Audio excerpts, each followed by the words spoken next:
بسم اللہ الرحمن الرحیم۔ حضرت مسور بن مخرمہ اور حضرت مروان رضی اللہ عنہما کہتے ہیں کہ حضور صلی اللہ علیہ وسلم عمرہ کے ارادے سے مدینے سے صلح حدیبیہ کے موقع پر چلے۔ حضور صلی اللہ علیہ وسلم اور صحابہ کرام وادی حدیبہ میں ٹھہرے ہوئے تھے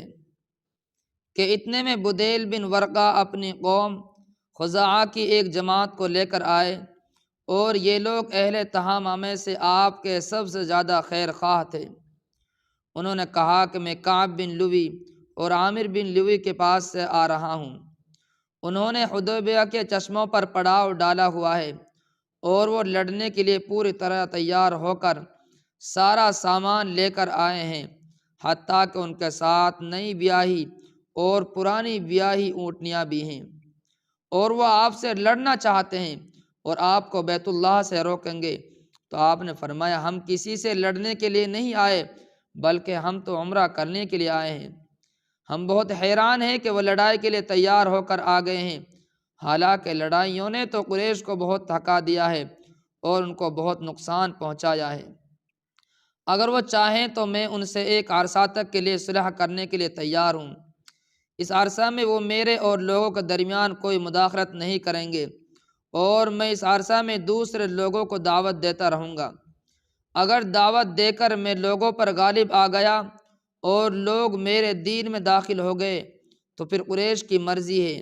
اگر وہ چاہیں تو وہ بھی اس دین میں داخل ہو جائیں جس میں دوسرے لوگ داخل ہوئے ہوں گے۔ اگر میں غالب نہ آیا اور دوسرے لوگوں نے غالب آ کر مجھے ختم کر دیا تو پھر یہ لوگ آرام سے رہیں گے، اور اگر وہ اس دین میں داخل ہونے سے انکار کر دیں تو ذات کی قسم جس کے قبضے میں میری جان ہے،